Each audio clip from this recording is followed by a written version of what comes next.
Sige. Amen! Ano? Tatanggalin mo hindi?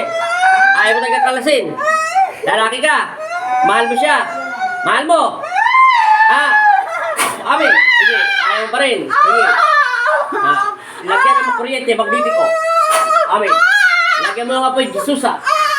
Sige, lagyan mo pa ng kuryente. Lagyan mo na rin ng kidlat. Oh, ano? Ano? Ano? Ano? Tatanggalin mo hindi? Tatanggalin mo na. Tatanggalin mo na, ayaw mo pa rin. Ano? Ano? Ano? Ano? Ano? Tatanggalin mo. Kumusadista ha? Ayaw mo akong pansinin ha? Ano? Tatanggalin mo hindi? Bubutasin ko ito mo. Ano? Ano? Ano? Ano? Tatanggalin mo? Ha? Hindi. Okay, kalasin mo. Tanggalin mo. Tanggalin mo. Tanggalin mo. Ayaw mo, pupugunta na kita ng leg. Tanggalin mo. Ayaw mo tanggalin. Gamitin mo kamay mo. Gamitin mo. Apa matapang talaga. Ayaw niya tayo bigyan. Ikabit, magnetic ang kuryente. Ayaw mo tayong pagbigyan. Halika nga rito, Jesus. Ayaw niya tayo. Ayaw niya daw kalasin eh.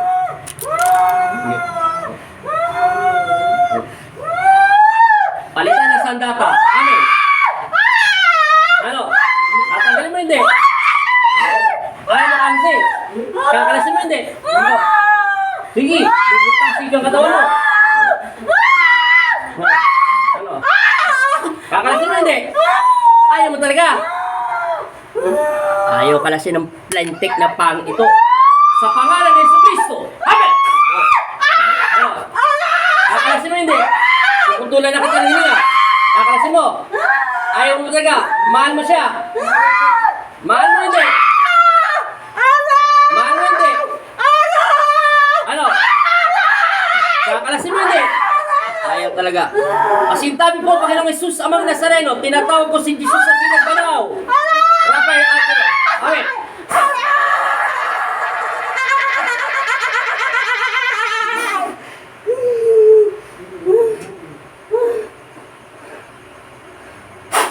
Amen.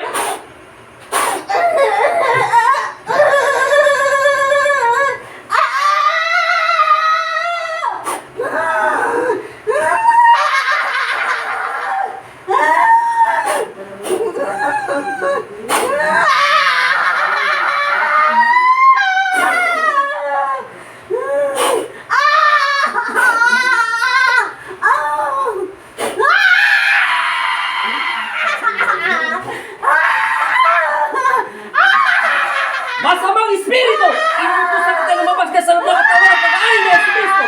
Sa pangalan ni Jesus. Amen.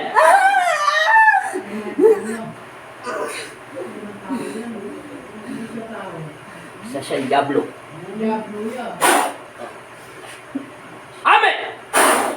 Gising. Ano pangalan mo? Dilata mata.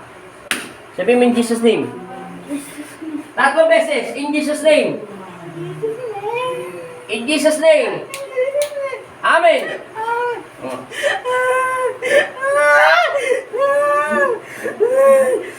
Inumin mo itong tubig. Inumin mo. Idilat mo yung mata mo. Inom.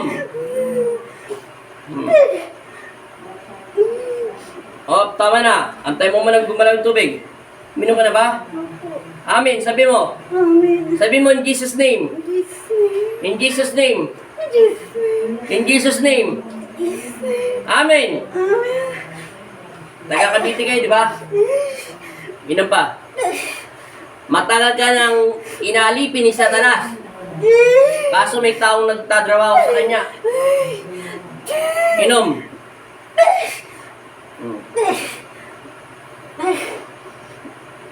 Tama na. Ipagpag mo yung pa ni Kristo. Ligano mo. Buhatin mo. Mabigat yung pa ako. Sabi mo kasi in Jesus name.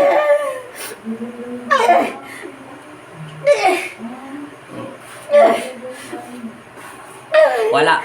Araw ng gabi ngayon.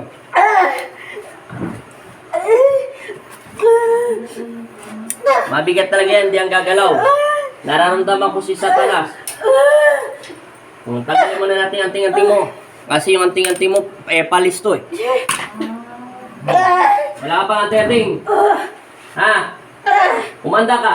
Nasa pa anting-anting mo. Yan. Ang dami mong anting-anting. Bawasan natin.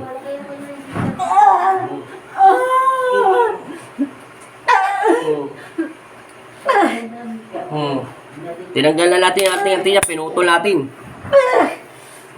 Umanda ka. Gaya mo ko. Panginoong Jesus, sabihin mo. Panginoong Jesus. Humingi ako ng kapatawaran Humingi ako ng sa aking mga nagawang kasalanan. sa akin nagawa ko Sa isip, sa salita, at sa gawa. Turuan mo ko mapalapit sa iyo. Ilayo mo ko sa masamang espiritu. Umaglilis sa aking katawan. Masamang espiritu. Lumayas ka sa aking katawan. Inuutusan kita sa pangalan ni Jesus. Lumayas ka sa pangalan ni Jesus. In Jesus' name. Amen. Amay Jesus, amang Nazareno, kami ang iyong mga anak. Ilan niyo kami sa panganib at masamang espiritu. Binigyan mo ko ng kapangyarihan upang daigin at tapakan ng kapangyarihan ng kadiliman. Salamat po sa pinagkulo mo sa akin. Amen. Sa pangalan ng Ama at ng Anak at Espiritu Santo, inuutosan kitang umalis ka sa loob ng katawan ng pag-aari ni Jesucristo. Sa pangalan ni Jesus. Amen. Amen. Wala na siya. Umalis na. Ano pakiramdam? Mabigat magang. Angat mo yung paa mo. Kabila. Kita mo yung anting-anting nyo. Anting-anting. Oh. Pampunta naman sa mga espiritu. Mabuhat mo yung paa mo. Sigurado? Ano pangalan mo? Ano pangalan ng anak mo mong lalaki? Ano pangalan ng pangalan mong anak? Yung pangalawa? Daniel po. Sino kasama mo rito? Yung mama po, kapitbahay ko kasi yung kapatid ko. Kilala mo si Kristo? Opo. O, sige. Plak-plakin mo si Papa Jesus. Nagsuot ka pa ng anting-anting sa paa pa talaga, ha? Para hindi ka palakarin, ha? Sino ba nagbigay sa'yo ng anting-anting na yan? Masamang espiritu, kaso may nagtatrabaho sa kanyang babae. Oo. Dinasalang ka sa isang masamang espiritu. May may diablo, may kulam pa. Ihalo siya, may nagdasal sa kanya sa kadiliman. Galit yun sa'yo. Baka naman meron kang inaway. O nang away ka. Hindi ako pwede magkamali, matindi ang galit ng puso niya sa'yo. Oh. Kita mo, sinabi niya, hindi ko tatanggalin, kahit patay mo na ako. Oh. Ano paramdam? Nanginigla po. Eh, siyempre, ikaw pa naman, dalawa sa ng katawan mo. Hindi ordinary. Inom ka na. Amen. Yung anting-anting mo, wala kwenta yan. Inom tubig. Anting-anting yan, pampaputo ng paa. Yung anak mo, natakot na, oh. Akala niya, tapon mo na itong anting-anting mo. Sali, i-dispatch na ito. Wala itong kwenta. Wala pong kwenta gimit niya. Pinuputol yung mga paa niya. Kunin mo yung plastic dyan na tinapon ko. Tapos itapon na to. Wala na itong kwenta. Tinatanggalan ko ito ng visa sa pangalan ng Jesucristo. Amen. Sige, hapon. Ano paramdam? Nanginginig na po katawan ko. Pero nakakangat ng mga paa mo. Iangat mo nga. Kabila. Angat mo yung kamay. Kabila. Umupo na maayos. Tulungan na sarili. Para matindi ka madaig ng kalaban mo dahil matagal na siya sa espiritu mo. Ilang taon mo na ba naramdaman yung sakit mo? Ha? Tagal. Ano? Tagal na po. Karpulado ko na sa 3 hanggang 4 na taon na yan eh. Matagal ka na sa Cavite dahil manggagamot, hindi pa kayo nagamot doon. Nagpagamot ka na ba sa Cavite? Meron na po. Ano sabi sa'yo? Babae nga din po. Hindi. Inggit? Hindi siya nainggit sa'yo. Wala ka pera. Galit siya sa'yo. Baka may crush, baka inaway mo siya. O kaya yung boyfriend niya, nagkagusto sa'yo. Hindi ko alam ha, joke lang yung sinabi ko. Pero galit talaga siya sa'yo. Ayaw na naman parang malakatulog. Ako dapat pala sila kanina. Nagtakbuhan na sila. Anong pakiramdam mo? Okay lang po. Nanginginig po na yun. Okay lang yan. Okay lang yung panginginig basta magang ang katawan mo. Magang.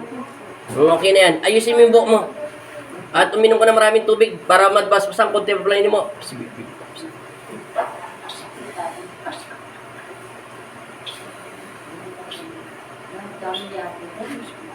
Amen. Inumin mo yan para bumalik yung lakas mo. Anong oras na? Alas 12 na. Madaling araw na. Alas 12 na ba? Anong oras na? O, 11:35 na po tayo ng gabi. Araw po ngayon ng Martes. Taga Cavite po sila. Mega shoutout dyan. Shoutout. Ano pa nandang? Para mabalance na natin. Tignan mo yung katawan mo, yung lakasan mo. Oh. Idilat mo yung mata ni Kristo. Kailan ka ba pumunta sa simbahan? Yung birthday ko lang po. Kailan yung birthday mo? Yung 11 lang. Yun lang, basta yun lang. Itong October, kada taon yun lang ginagawa mo? September. Ha? Oh. Birthday. Oh. Di ba mga fiesta? Dagdagan mo yung pagpasok kay Kristo. Kaya ka pala matagal ng dinadasal, galing ka na sa Cavite, ang dami mo nang ginamot sa Cavite. Hindi talaga matatanggal yan. Sokdula ng galit, hindi siya nainggit sa'yo. Wala ka pera. Nagbubusit siya sa'yo. Hindi ko alam. So, nakita ko ang puso niya, sobrang galit na galit, itim na itim. Tapos sinabayan pa ng Diablo, pinagdasal ka sa Diablo. Dasal ka sa masamang espiritu. Papatay na natin yung video natin. Ano pakiramdam? Okay na. Sigurado. Oh, ano sasabihin mo kay Kristo? Salamat. Oh. Okay na? Nanginginig lang po. Nanginginig ka lang. Eh kasi sabi ko sa'yo kanina may mens ka eh. Kaya nga inuna kita eh. Mapuper sa katawan mo eh. Ayaw maniwala sa akin eh. Diba kaya nga kita ayaw gamutin kanina dahil may mens ka? Wala pa po. Ano lang yun? Alam ko na, kaya pala siya kanina bumili siya ng ano, Parang hindi ayaw siya pagalaw. ayaw ka paggamutin. Kaya pinabili ka ng, ano ba yun? Modest. Oo, kaya ka ano, kaya sabi niya, kailangan to magkaroon ng modest, ay kailangan to magkaroon ng dalaw para hindi ako mapalayas. Oo nga. Ano paramdam mo? Siya lang papabigyan ko. Pero okay. Pero okay ka na. Nauhaw ka pa. Sabi mo in Jesus name, ganun mo. Pa mo. Tulungan mo sarili mo. Kasi, Sige, tulungan. Ganun. Puyat ka kasi, pagod. Sige. Tapos, yan. Yan. Sabi mo Jesus name. Jesus name. Oo, banggitin mo si Kristo. Jesus name. In Jesus name. Sino ba nagbigay sa'yo ng mga anting-anting? Manggagamot? Manggagamot o binili mo? Sa simbahan po, galing. Binili mo sa simbahan? Pinabasbasan mo sa pare? Sabi po kailangan kasi Sino nagsabi? yung matandang pinagbilan. Lalaki siya, babae? May basbas na. Eh bakit ang bigat ng paa mo, hindi mo mabuhat? Tapos yung pinutol ko, bigla mo nabuhat. Oo. Kabaliktaran ha. Okay na paramdam mo? Sigurado? Nanginginig lang po. Pero nababawasan panginginig. Isigaw mo sa puso mo in Jesus name. In Jesus name. Amen. Amen. O, ayusin mo ang katawan mo. Tulungan mo sarili mo kasi puyat ka pa eh, pagod ka pa. O, ano pakiramdam? Iangat mo yung kamay mo. Mabigat, magang. O, magang naman pala eh. Iangat mo yung paa mo. Magang na, kabila. Hindi na nakadena. Hindi na pala eh. O, pinmeran mo, lakasan mo loob mo. Oh. Yung panginginig, natural lang yan. Sa lakas pa naman ng kuryente nilagay ko. Patingin nga kami mo. Oh. Walang sugat yan, oh. Walang pula. Tingnan mo ito, ha. Kakabit ko ulit yung pospropikit. Amin. Oh, wala na. Kanina, ganun-ganun lang. Oh. Ting, ting, ting, ting, ting, ting, ting, ting. Oh. Tingnan nga natin. Wala na talaga. Wala na. Wala na karga. Salamat kay Kristo. Thank you so much. Pagpahingay lang natin siya ng konti. Alam niyo naman po yun. Dalawa po yung nasulog ng katawan niya. Isang pangit at isang pinakamarites. Hindi po yun ano po siya, hindi po kinukulam. Hindi po siya, hindi personal pong galit yun. Kaso, nagtaka ko paano nakapasok ang masamang espiritu sa loob ng katawan niya. Sige, paalam po, taga Cavite po siya, mega shoutout. Thank you.